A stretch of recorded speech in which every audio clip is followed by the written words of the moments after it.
Oh, you didn't know? Your ass better call somebody! The energy revealed.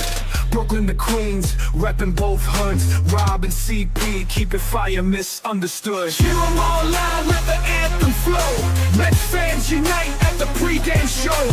From city stand lights to the skyline greens, it's the heartbeat of Queens, the craziest dreams. Rob hype on the mic, CP's the fire spark. Together they ignite, voices like the park. Fans dripped in jerseys, legacy bold. The Metropolitan story forever told. Turnstile spinning, the crowd floods the gates. This is family, no time for debates. Crack of the Batman, the roar never fades. Queens in the blood, it's how champions are made. Cheer 'em all loud, let the anthem flow. Mets fans unite at the pregame show. From city stand lights to the skyline gleams, it's the heartbeat of Queens, the craziest dreams. 7-line swagger, vibes electric and wild. Mets legacy golden since I was a child. Orange crushed skies, let the battle ignite. Ride for the home team till the last fight.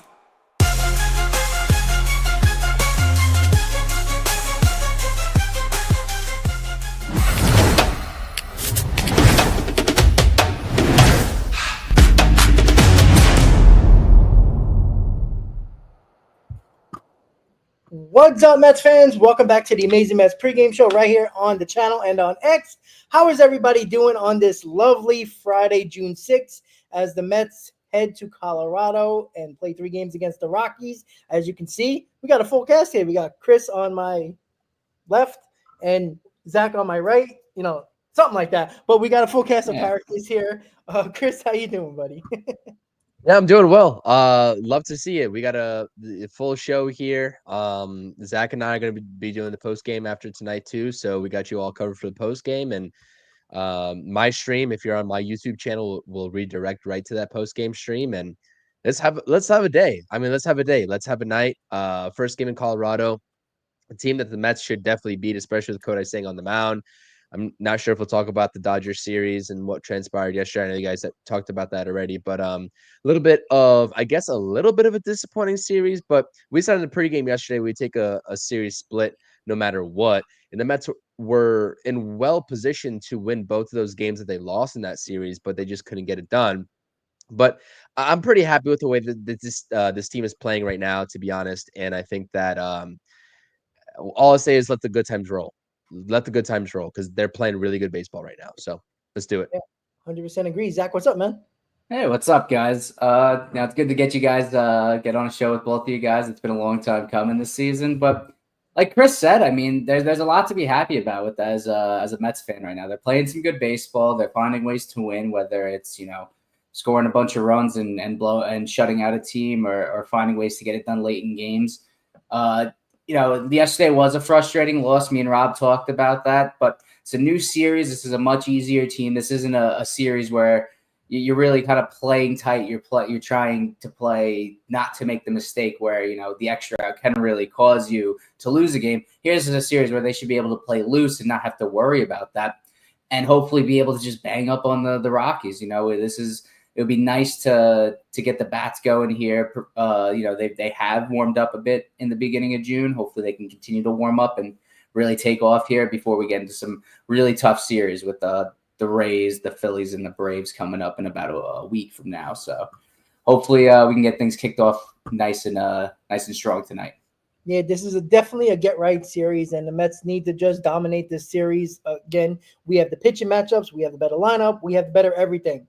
And they got to take full control over this series against the Rockies and come back home and, do what they've been doing at home. And, being 15 games over 500, it was a frustrating Dodgers series, even though I think everybody would have signed up for a split. It's just the way the split happened usually kind of pisses people off more. And, I mean, if you really break it all down, we should have swept them, to be quite honest with you. We dominated that series for the most part. But, it is baseball, and it's just exactly what baseball does to you. It makes you frustrated game after game. But we're playing game 64 of the season. We got Kodai Senga on the mound against Ryan Roslin. And, again, Senga's been great. Who knows with the thin air how he'll pitch, but I think he'll be fine. He should dominate this lineup. He should go deep into this game. Everybody's going to be getting extra days off now with Blackburn in the rotation as a 6-man in the rotation now. And, all these guys should be, stretching out a little bit more and pitching more innings overall. Let me get your thoughts, Chris, on the Kodai Senga game tonight against a bad Rockies lineup, and in Colorado where sometimes the ball can jump out of there. Yeah, I mean, really, I look at these games, especially for Kodai Senga. I mean, really, this entire Mets pitching staff. It's just like you've been doing so well so far this season, and you're entering a little bit of a newer environment, especially with how the ball carries at Coors Field. And you got to make the proper adjustments from the gate, right? From the start. And Kodai Senga, the last time around against the Rockies, where I think he went 6 1/3, if I'm not mistaken, 2 earned runs given up. Like, not a bad outing by any stretch of the imagination. But this is a game that I really do think that he should dominate, to be honest. And they got a guy in Ezekiel Tovar who has actually been really good for them as well, landing on the IL for the Rockies. A little bit of news there. So he's not going to be present this series in that lineup. So I will say the Rockies are a little bit hot. They came off of a series sweep against the Marlins. So take that for what it is. But what I will say is that, yeah, Kodai Senga, I'm looking for him to go out there and absolutely dominate. I mean, 6, 7 innings should not be out of the question. I want him to be efficient, but there is something to be said for these types of games are kind of like, I don't want to say they're trap games. You talk about these trap games in the NBA all the time with basketball, but like, it's a new environment. The ball carries, and the Rockies obviously know that. It's not like the Mets play there a whole lot, right? Outside of their couple of series, in a season against the Rockies over there. But this is a game where you got to make the proper adjustments, understand the personnel of the Rockies lineup. I would say probably, I know a lot of people say pitch down in the zone, but I would honestly just pitch up, especially if you understand that an opposing hitter has an uppercut type swing. That's kind of what I'm looking for out of Kodai Senga. But I didn't really look at the Savant page prior to this stream of what his last outing looked like in terms of the pitch distribution against the Rockies, but that's what I'm curious about. And we talked about this with David Peterson, his second time around against the Dodgers. It's like when you see, because this is the same pattern here, Dodgers and Rockies, two teams that we've already seen in the past couple of weeks. And these pitchers are going up against the same lineup a second time. How do you make the adjustments, and what kind of game plan are you implementing against these lineups the second time around once they've seen you the first time around? And I think that once we get to see the first 2 to 3 innings out of Kodai Senga, we'll know if the game plan is similar to the last time around or not. So let's be honest, though. Let's get this out of the way. This is a game.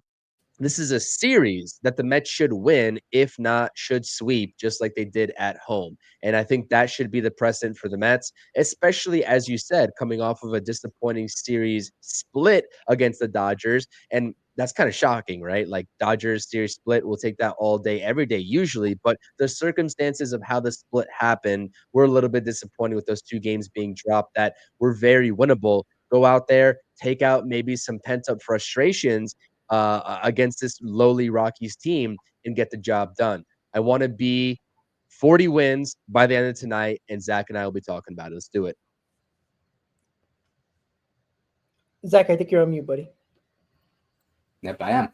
But no, I couldn't agree more. Hopefully we're talking about 40 wins tonight, and we should be talking about the Mets winning their 40th game, first team in the National League to get there.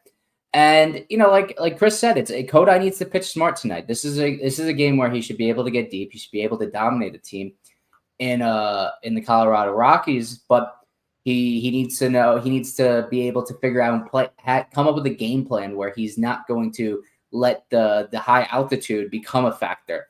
Take that out of the game. Take that out of this game. Take that out of the equation as much as you can. Don't speed up these bats tonight. Try to get ahead in the counts and really try to attack these pitchers or attack these hitters early and often, so that you don't have to pitch from behind in the count and lay something over the middle that can be easily driven over the walls in Coors Field. So, I mean, there's not much to say else other than that. I mean, I know you mentioned his Savant page. I did just look it up. It's he had a pretty even split between his forkball, his fastball, sinker, and slider. Or not sinker, his cutter and his slider. His sinker really wasn't featured much. I think he only threw it 3 times, which is something that I've been kind of thinking that he should throw more. The cutter is not a great pitch in my opinion, but this actually might be a game where it works out better for him because in Colorado, you don't want to really leave the ball down and in on some of these hitters because they can really really work the launch angle and drive it out of the park. So the cutter might be the way to go tonight. So hopefully we just get a good, efficient start by Kodai. You know, too many times we've seen him get behind early in counts and walk too many batters, and that's where he runs into trouble. And while the final stat line might be good, he only goes 5 innings or 5+. You know, let's get deep into the game. You know, we have a few more games coming up without a day off that we have to play through the weekend. So let's keep that bullpen as fresh as possible. Yeah, 100%. And I'm glad you brought up about the pitching of the pitchers, the pitches, excuse me. Because the cutter might be very important because we don't know how that goes fork is going to play, in Colorado, right?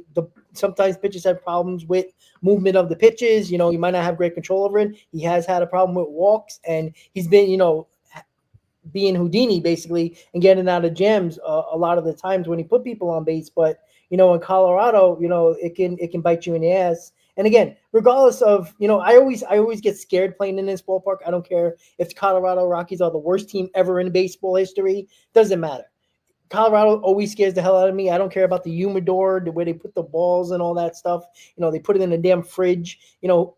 It's still Colorado, and you could tell balls jump off the bat. I mean, I was there a couple of years ago, and balls that look like pop-ups were going 20 rows deep. So, it's just how it goes in Colorado. So I do like the fact that you said, Zach, about using that cutter more, even though it's not his best pitch, obviously. And that goes fork, maybe he will lay off of that a little bit because that is his put-away pitch. But that's a pitch where, if you lay off of that pitch, you could be expecting a fastball. You could be expecting that cutter. But it'll be interesting to see what Kodai Senga uses against the Rockies lineup in Colorado overall. The lineup, shades of 2022. Nimmo Marte 1-2 because Lindor is not in the lineup again, which I like that, by the way. Look, you're 15 games over 500. I believe the Mets are still leading their division, right? They're a game up, game and a half up, or whatever it is. Game and a half up. Yeah, game and a half. Give Lindor time. Don't let him, favor that toe and, God forbid, hurt something else. You're playing the Rockies. If you got to rest him these all 3 games, why not? Get him ready because there's important series coming up, down the road this month that you're going to need them a lot more than you probably need them in Colorado. So, Krista, what are your thoughts on the lineup? Nimmo and Marte have been excellent. Really did. I mean, Marte, besides the base running the bases, that was stupid. But overall, Nimmo has been hitting better since getting thrown in the 2-hole. Obviously, he's in the leadoff today's game and yesterday's game. Marte has been really good in the 2-hole, getting more playing time. What are your thoughts on those 2 guys and the lineup in general? I like the way that Marte in particular has been swinging the bat. This is a guy that I've been questioning in terms of what his playing time was really going to look like consistently this season. So hopefully those 2 can set the tone yet again in this series and in this game in particular, because we don't really know what the outlook is for Francisco Lindor. And it makes all the sense in the world, right? I know that there's some people probably will be panicking in this fan base about Lindor sitting back-to-back games after suffering that broken pinky toe. I think that this is a way for the Mets, especially against a team like the Rockies, to get more guys involved and get a different combination in there to see, what's what while they can. And outside of Nimmo and Marte, who've been doing really phenomenally, I mean, we talked about Nimmo in the pregame show yesterday and what his stats look like over the last 2 weeks, which have been the numbers are tremendous, really, at the end of the day. 7, 8, 9. Look at that. Beatty, Alvarez, Mauricio. Those are young guys that we really have been wanting to see for the last couple of years, right? Especially in the same lineup together. And they get a chance to go out there and show what they got. I know Alvarez has been struggling a little bit. Brett Beatty made a very crucial error yesterday, unfortunately, at third base when the game was 5-4, throwing home. And you know what? You got to go out there as a major leaguer. You got to go out there and flush it, especially if you're a young player. And I know it's tough, especially for the younger guys, right? But you got to go out there and do it because you're playing a professional team, like you said, Rob. And that professional team, especially at their home ballpark, when they have a big hitter's ballpark, they could do some damage. And so you got to go out there and flush it, and you got to go out there and play good defense. And let's see what you got with the bat. Let's see what you got with the bat. And Ronnie Mauricio in particular, after a very slow start getting called up, he's getting the duties as shortstop. So I'm watching how he's going to perform as shortstop defensively, but also is he going to make the adjustments in his at bats? Because if you noticed with Ronnie Mauricio in his first 8 or 9 at bats of the season so far, they've been feeding him a lot of breaking balls, and he has not been producing. He has just simply not. The breaking ball seems to be getting the best of him, and it seems to be a little bit of, I guess, being a little bit antsy. The timing is not really there.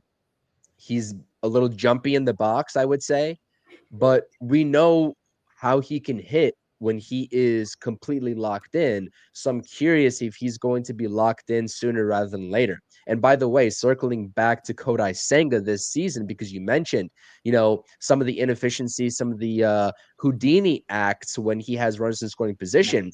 Opposing hitters are hitting 111 with runners in scoring position this season off of Kodai Senga.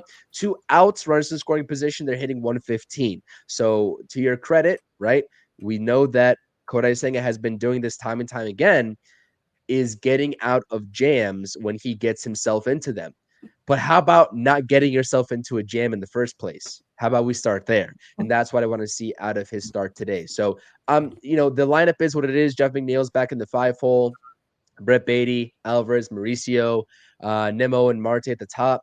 Let's go out there and get the job done. But the guy that I'm really looking to have potentially a big series, especially if the ball is flying out of the ballpark, is Pete Alonso. I mean, he is hitting the cover off the baseball. The home run power is there. I love it. Pete Alonso is...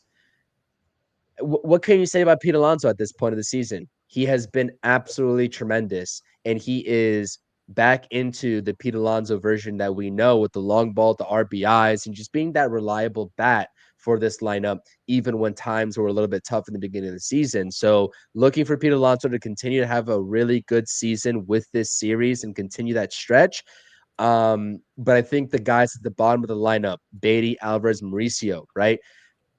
I guess baby Mets, if you really want to continue that sort of, name for them, they have a really big opportunity ahead of them. And I really hope that they don't waste this opportunity, because this is a really good team to do it against and showcase their skills and what they got.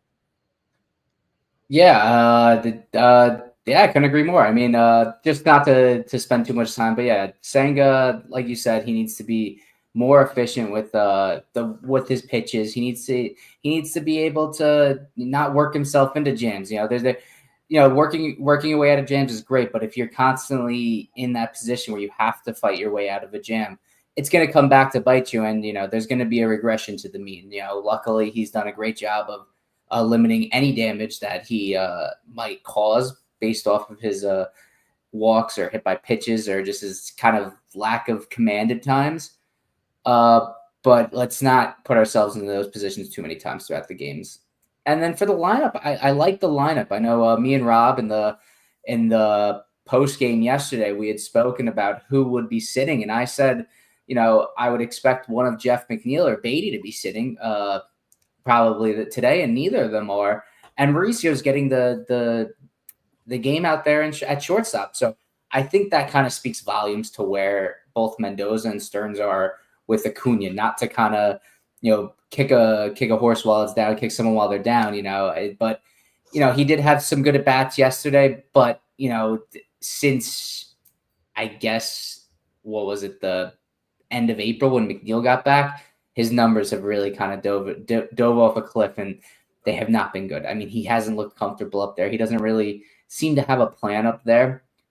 And to kind of segue into Mauricio, what Chris said in his first 9 at bats, the breaking ball has been really his big problem. He hasn't been able to hit it. They're feeding him a steady diet of those. And my thing with the breaking ball too, it's not even the fact that he's swinging at things out of the zone. He's not on some pitches and then going right back after that same exact pitch, like a pitch later. What that tells you is he's making his decision. He's making his mind up before the pitch is thrown if he's going to swing or not. And, I would pay attention to that tonight because you might see the times where he's going to lay off a pitch and then swing it in the exact same spot off the plate the next pitch or later in the at-bat. That just shows you he's not reading the pitches. He's making his mind up first. So hopefully we can get some sort of correction there and he can be more reactionary as opposed to kind of having his mind made up before the pitch is thrown. So it would be great to see the baby Mets, so like Chris said, have a nice series because I think this is, kind of for Alvarez and Mauricio more so. It's their time to really kind of prove that they need to be up here, and Beatty to a lesser extent because I think he's kind of cemented his spot on this team. I don't think he's going down at this point, but I think the argument is there that Alvarez, definitely Mauricio, but Alvarez too could use a stint down in AAA with the way he's been playing, and Mauricio really has only gotten 8-9 at bats up here. So if he doesn't produce, he's going right back down. And then, 1 through 6, I mean, Nimmo and Marte have been great as of late. Soto, I'm looking for him to have a really big series here in Colorado. I know it has still been inconsistent at times, but he does look to be swinging the bat better. He's getting the ball in the air a bit more, still getting unlucky. I mean, there was literally a stat out today where he's literally the unluckiest hitter in all of baseball based off of WOBA and expected WOBA. But after that, just Alonso continuing to continue to hit home runs. Hopefully, I think in this series, there's a chance he could, if he really runs into a few, he could eclipse David Wright for second all time for Mets career home runs. And then he's just staring down, was it 253 to take over Darryl Strawberry? So it would be special to see him get that done at some point this season. And I expect him to at this point. I mean, he's hitting the cover off the ball. He's not being fooled by that pitch down and away. And when he does go after it, he's making the adjustment to let go with his one hand and just kind of throw the bat at the ball to be able just to make contact with it and knock it into the opposite field. Pete of old would just kind of completely sell out and, try to pull one, and it's never going to work when that ball is, 3, 4, 5 inches off the plate. But he's making the adjustments, and just everything about his game is looked much better this year. And it's good to see in a contract year for someone who will hopefully be a career Met. Yeah, exactly. And, it's interesting, too, because we did talk about it, Zach, yesterday on the post game about McNeil might not be playing and Beatty might not be playing, especially with a lefty on the mound. Yeah. And you would think, he made that error. Is Mendoza going to show confidence in him? Well, he is. And even McNeil for that matter. But it is also telling that McNeil is in the lineup over Acuna, knowing that Acuna had a good day at the plate yesterday. And, again, this is my problem with keeping these guys up. And there's a log jam, and you got to play somebody. And if you're not playing the young kid, they're sitting on the bench. And, I would have played Acuna today at second base over McNeil because Acuna had a good day yesterday with the bat. He got robbed on one occasion. I think it was Paez making that nice catch in center. And he had other good at-bats in the game. He battled in that last at-bat as well in the game at the end of the game. And you sit him. And I'm not going to go crazy. I still think Acuna is going to be the one sent down when Vientos does come back. I feel like that's going to be the case because I always thought Mauricio was going to be the guy. Unless Mauricio doesn't show anything over the next 2 weeks or so, then they can have a conversation about that. But see McNeil batting in the lineup in fifth with a lefty on the mound is kind of like, why? Like that just tells me that I don't know if they still don't like Acuna, what he's doing at the plate, even though he had a good day yesterday. It is a little odd, but they're going with the veteran at second base with Jeff McNeil. With Mauricio, you're right about the breaking balls. They're just give him a steady diet of that, and that's something that he's got to adjust. Again, when you see the minor leagues, you've seen it with Brett Beatty. Why do you think Brett Beatty goes crazy in the minor leagues? Because they throw it predominantly fastballs. When you're in AAA, a lot of those guys are working on things. They're trying to work on certain pitches. They're trying to locate. They're trying to throw their fastball more often than not. It's a fastball type of, league, so to speak, and they're going to crush it. And now that you're at the major league level, no matter if the pitcher is good or bad, they're going to throw you breaking balls. And until you show that you can lay off of it or hit it, they're not going to throw you fastballs, especially in any situation. Even if it is a fastball count, they're just not going to, throw that fastball. And Mauricio has to take his walks. If they're not going to throw him in the zone, take him, spin on it. And eventually they're going to get sick of walking you, and they're going to throw a pitch over the plate that you can handle, because we know Mauricio and the talent that he has. It's just a matter of, figuring it out at the plate, and let's see if he does that tonight. Again, if you're struggling, this is the only ballpark you want to be in if you're struggling as a hitter. And this is another reason why I wanted Acuna in the lineup, because I want him to get going as well. But Mendoza's also thinking, hey, if I leave Alvarez in the lineup, if I leave McNeil in the lineup, these guys can get going, because they're ultimately going to help our team down the road. And I guess that's the thought process with these two guys in the lineup over Torrens and Acuna. But overall, let's see some domination from this lineup, right?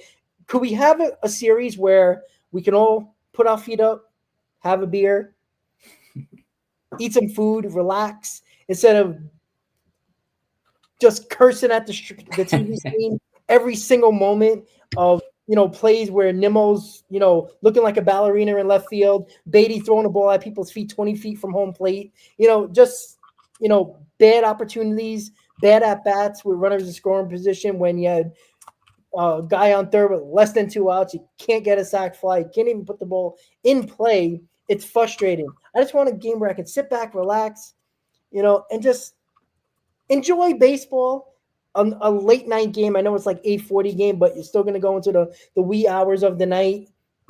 I want a comfortable game, guys. That would be nice. That would be really nice for all of us, right? A stressful series before we have more stressful series, down the road in this month. So overall, let's just see what the Mets can do here. Kodai Senga, domination, please. Lineup domination. Sweep, please. That would be nice.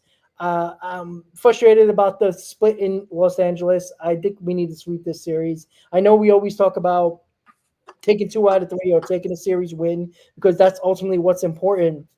But overall, this needs to be a sweep. I know they're on a 3-game winning streak against the lowly Marlins, but they're still Nothing worse team in baseball. Yeah, exactly. Like it's not pretty at all. So we got to dominate. They're wearing those god awful City Connect uniforms today. Just win the game, please. I don't want to lose a bunch. They look like a bunch of clowns out there with those jerseys. So let's just. If the Mets lose tonight, you're gonna hear an earful from me, especially with listen, Zach.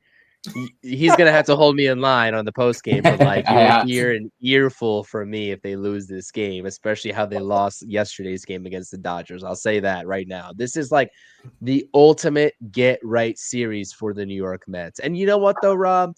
To the Mets' credit, right? Like we've been saying this for I guess all season long at this point, is that they usually go ahead and bounce back, and they don't let these type of performances and these disappointing losses spiral. And that's the reason why they're 15 games over 500, approaching 40 wins, right?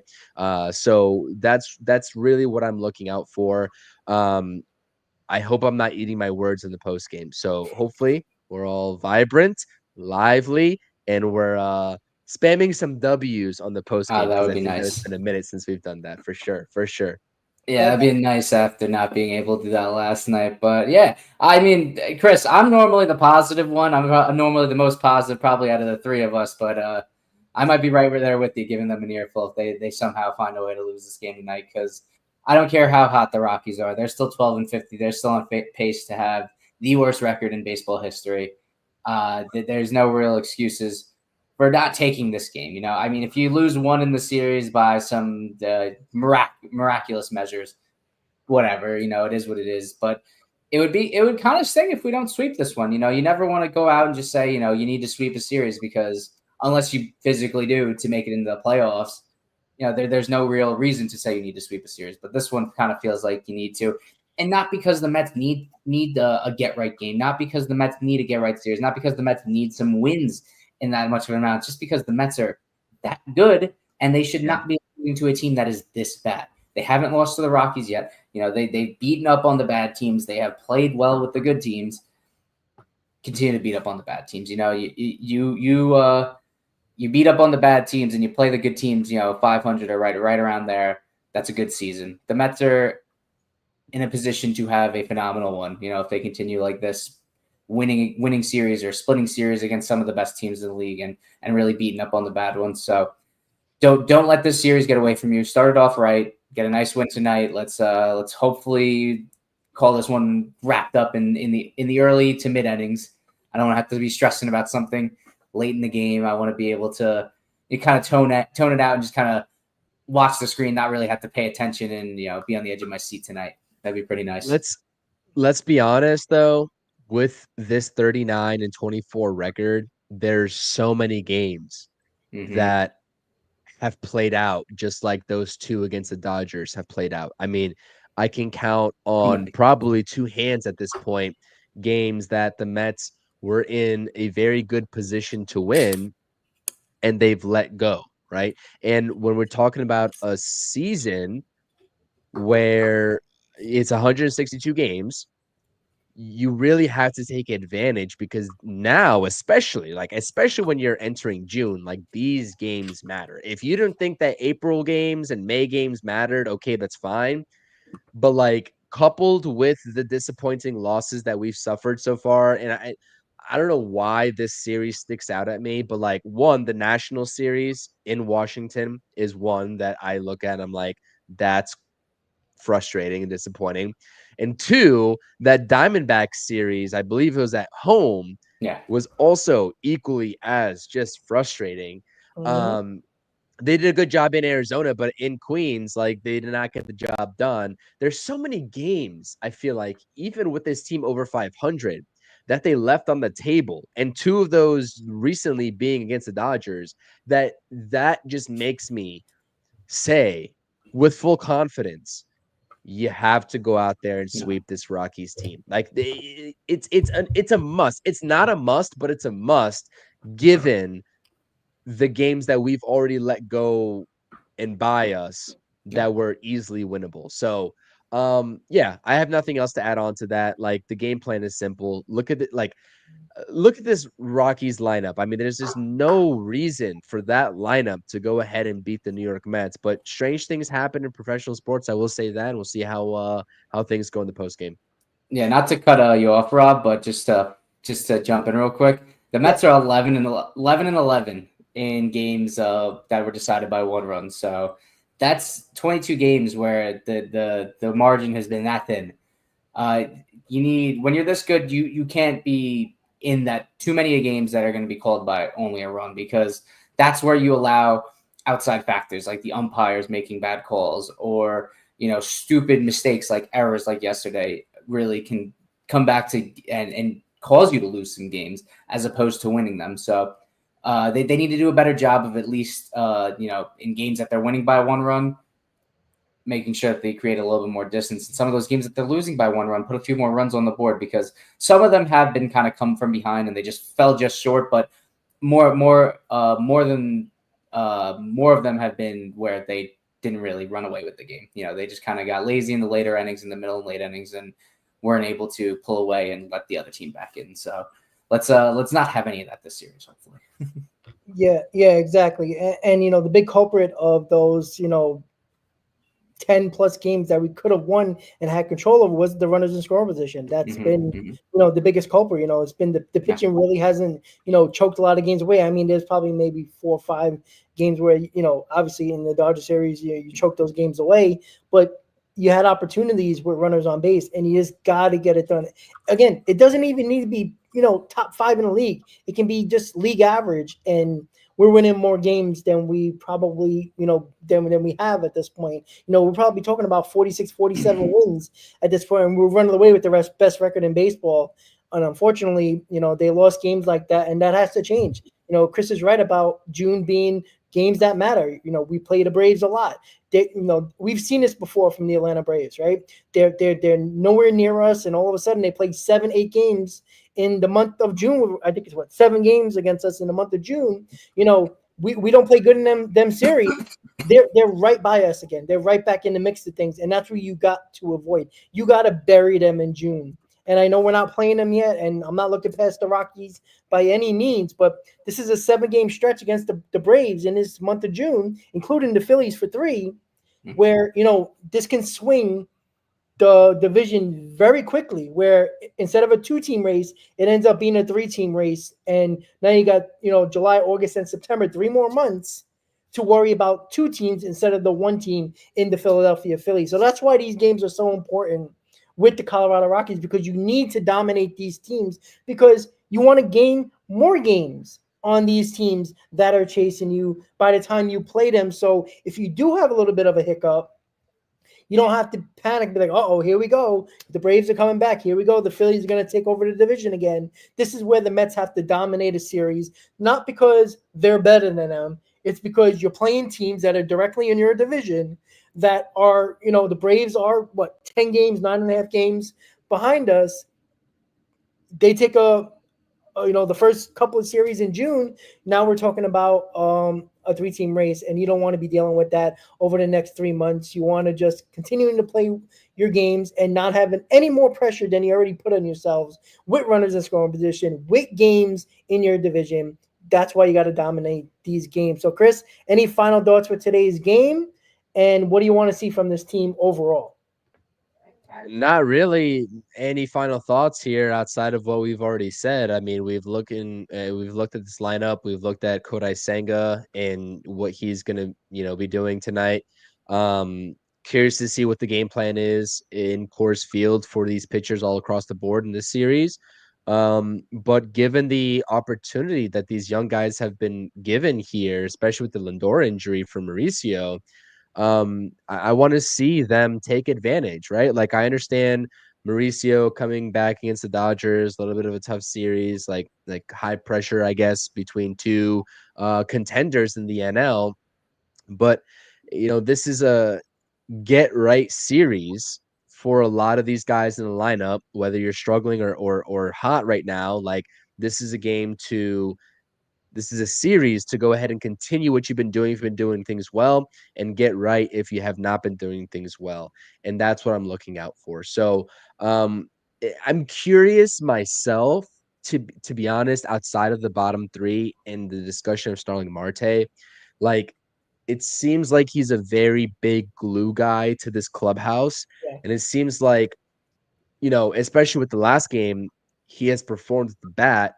I'm curious if he's able to continue that and just show and tell the Mets that he has some sort of value for this team moving forward, when we are, believe it or not, approaching the trade deadline here at some point within the next, I guess, under 2 months now, and that will be here before we know it. So there's going to be, and this is the key word that you said, Rob, as my final thoughts, because I'm opening a can of worms here with my final thoughts. But it's like, there's so many guys that are competing for positions already as it is, and then we're going to be looking to add or subtract at the deadline.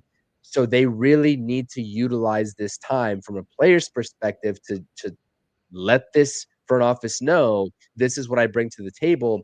But from a front office perspective, for your David Stearns, it's like, is this guy's services going to be valuable to us in a championship run in the second half? Or should we go and explore guys like Duran from the Red Sox, right? We've been hearing things about, that front. Cedric Mullins from the Orioles, right? And any other name that makes its way into the conversation for the Mets.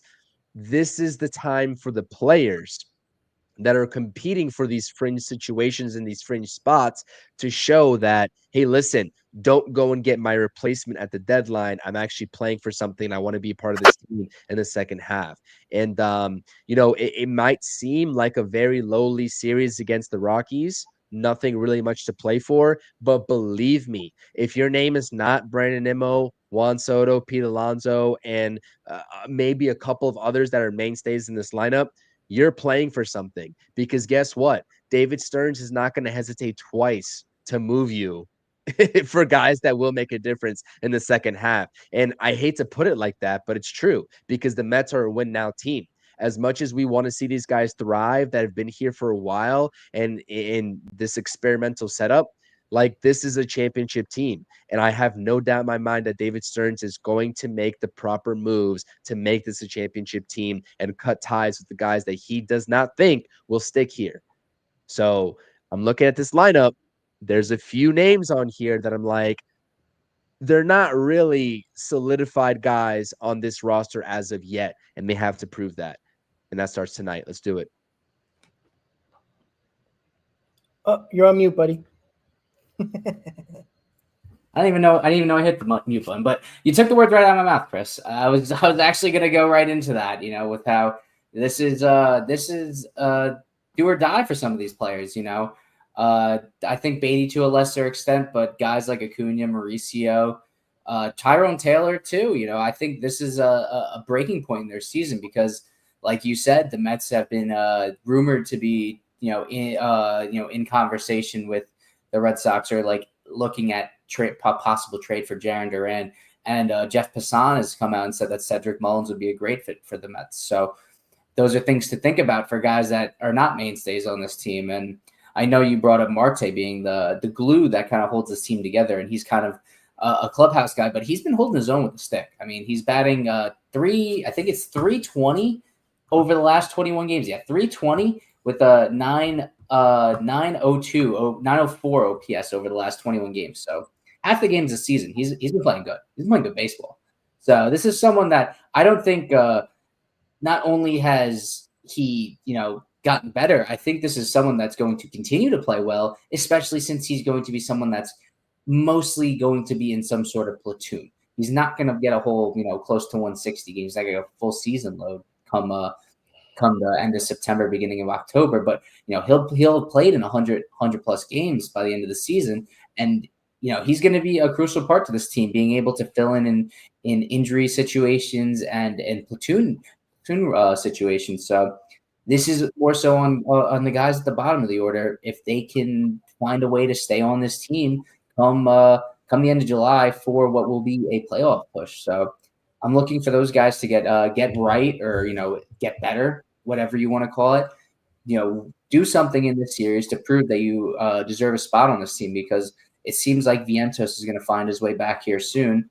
Hopefully, the news was fairly good, as hamstrings go. So the Mauricio, most specifically Mauricio and Acuna, do not have much time here. That at best they have a month, but it's probably going to be less than that, considering the news that came out. So there's a lot of people that still have to prove that they deserve to be on this roster and in this lineup, and hopefully they can do that here. Because if they're playing well, it's only benefiting the Mets. If we're talking about in a couple weeks that Stearns and Mendoza have a really tough decision on who to send down to AAA or who to potentially trade, involve in some trade talks for some other players, that's good news. You know what I mean? It might mean your favorite player is not going to be on the team come the end of the month, but it means that we're in a good position. If someone's easily sent down above the rest, that means they're not playing well, and it might not be so good for the Mets. So we want tough decisions for our management. That they're paid the big bucks to do that. So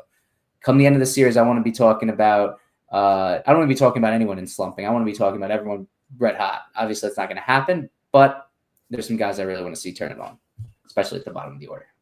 Yeah, 100%. And that's where we are. Like, look what we're talking about. We're talking about, a lot of these guys that, that's not named Nimmo, Soto, Alonso, those type of guys, everybody else got to be proved, got to prove themselves, because again, a lot of people believe that the Mets are going to make deals at the deadline to make this team better. And, you already have passing bombs talking about Duran being a possible a player that the Mets could be looking at for at the trade deadline to solidify the outfield, and God knows who else they're going to be looking for. That would be an awesome deal if the Mets could get him, but that is still down the road. And again, the one spot you could really think about that the Mets could look at is center field. Even though Tyrone Taylor is very good, he's still a fourth outfielder. And if you can get somebody that can be a big upgrade with the bat and the defense, or at least with the bat, because it's hard to be better than Tyrone Taylor defensively.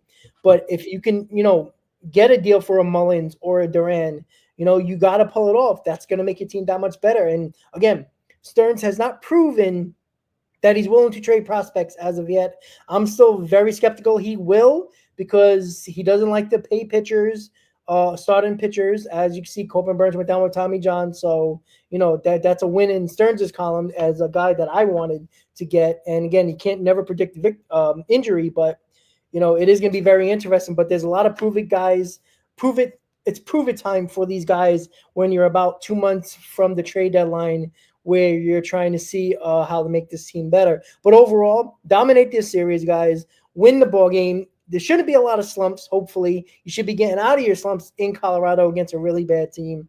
Overall, with this team, 15 games over 500, we want to end this series 18 games over 500. I think we'd all be very excited and very happy about that, so we can leave the West Coast and go back home. And after this, guys, there is going to be no more 10 o'clock games. I know there ain't 10 o'clock games in Colorado except for tomorrow. For some reason, 9:40 for some damn reason on a Saturday. But that's okay. We're crazy.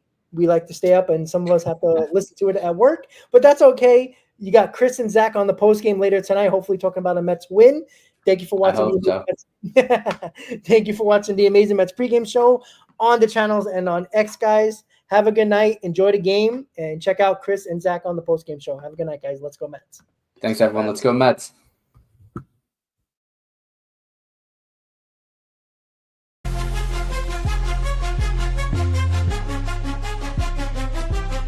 Seven train rumble, headed to the field. Orange and blue vibes, the energy revealed. Brooklyn to Queens.